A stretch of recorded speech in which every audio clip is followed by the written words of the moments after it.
Hi friends, welcome back to my channel. This is the first video for 2025. I hope you all have had a wonderful holiday and new year. So we're gonna kick off the new year with doing some DIY projects.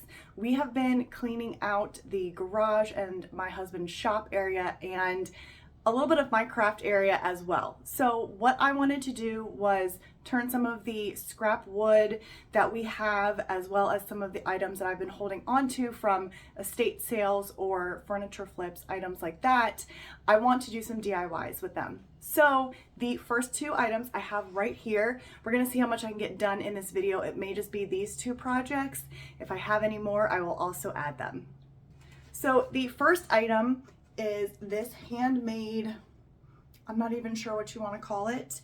I got this from an estate sale for maybe like $2 or $3, but I've had this for probably about a year now and I have done nothing with it. So I am going to be using this in my laundry room and I will show you what I'm going to do with this one.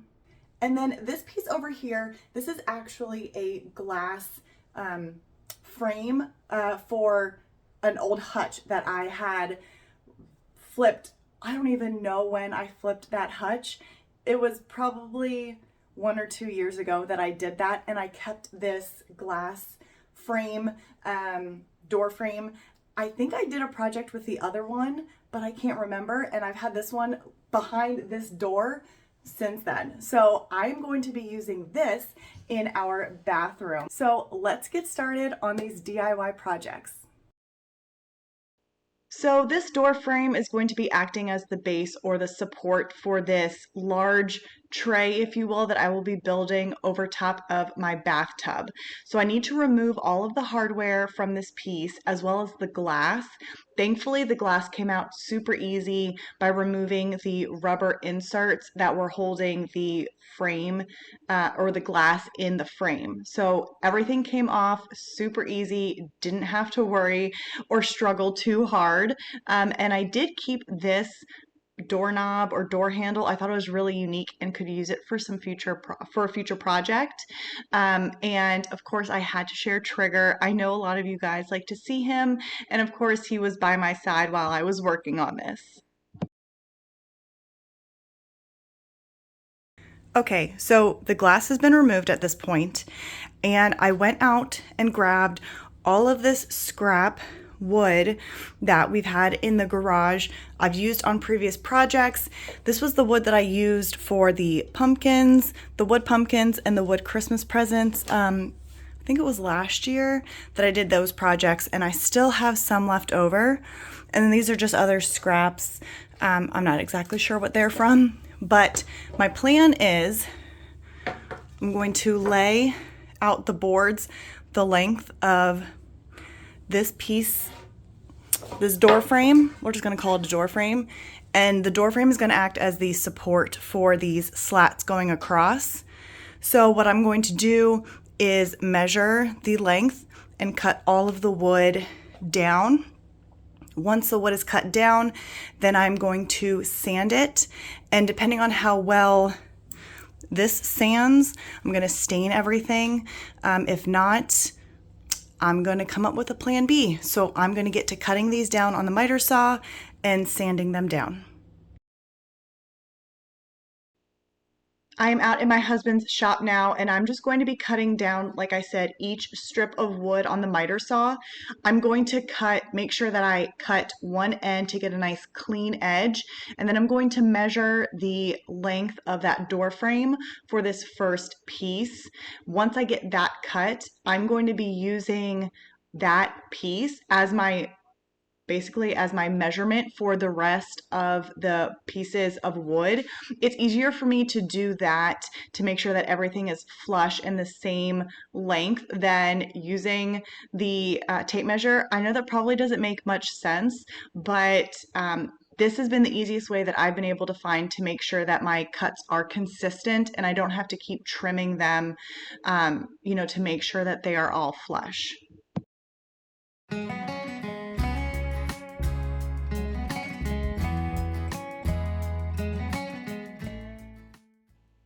Once all of the wood pieces were cut down, I moved on to sanding. So I am using 180 grit sandpaper.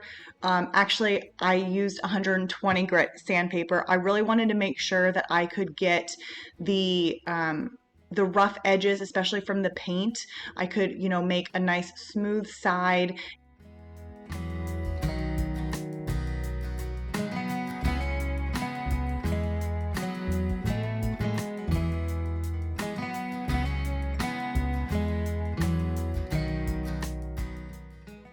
Thankfully for these pieces, one side wasn't painted or stained, so I was able to sand those down nice and smooth so I could stain the entire piece.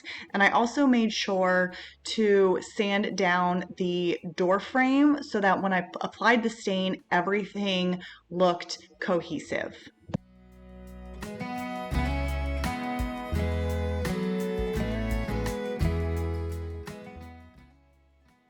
Before I started tacking everything into place, I wanted to make sure that everything was going to fit. I probably should have done this before I started sanding, but I did not. So once everything is lined up how I want it, then I'm going to get to attaching the wood slats to this door frame.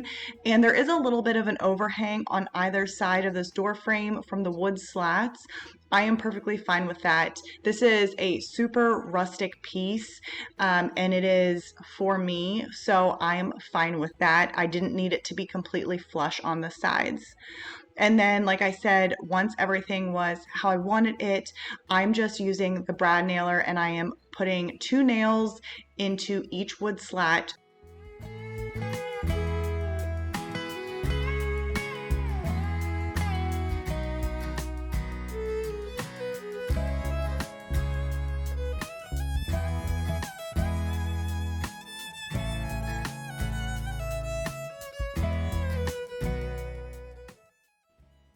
I decided to use the Honey Stain by Minwax.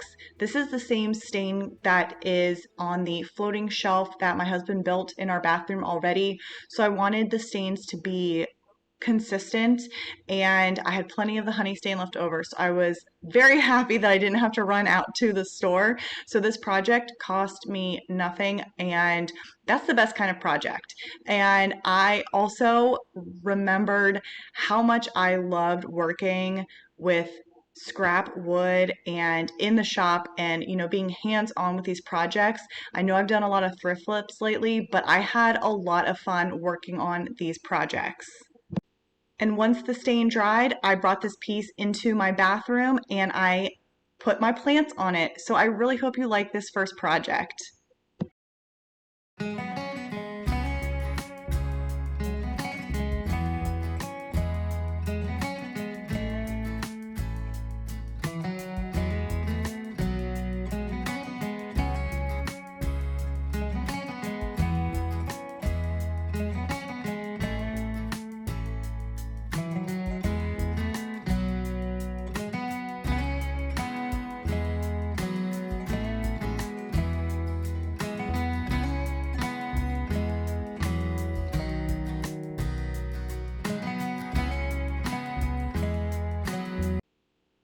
So now we are at this wood piece that I'm still not sure exactly what it was used for, but it was definitely handmade for a specific spot in someone's home. And I'm not going to alter it too much. This is going to be a super quick and easy DIY project. This is going in our laundry room on top of our dryer. So I measured the depth of our dryer, where it's going to sit. I marked it so that my husband can cut off that bottom portion. He's using the table saw to do that. I am still not comfortable using the table saw, so I'm just not going to do that. Maybe 2025, I will use the table saw for the first time.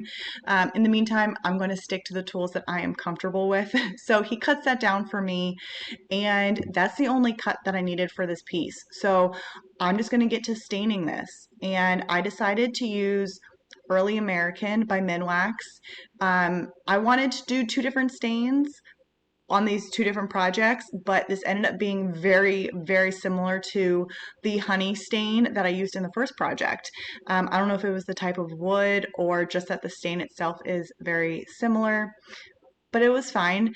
And also, this wood was so dry that it like soaked in that stain so fast. So it took like no time at all for this to dry, which was a bonus. And this piece is done. This is going, like I said, in our laundry room.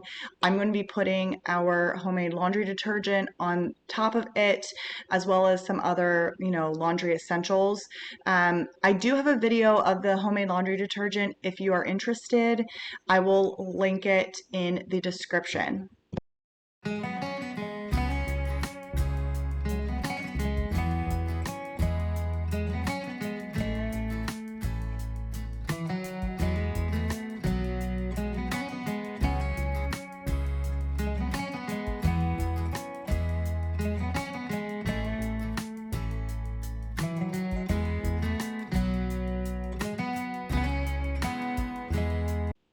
These were the only two projects that I got to this weekend, but I did stop down at my booth, so I wanted to share that with you. I have some big news coming about my booth, which will be coming here shortly within the next couple videos, so stay tuned for that information.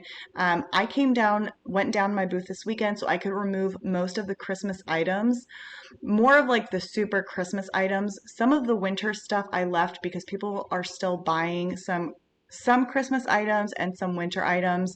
So I picked through my booth and reorganized everything.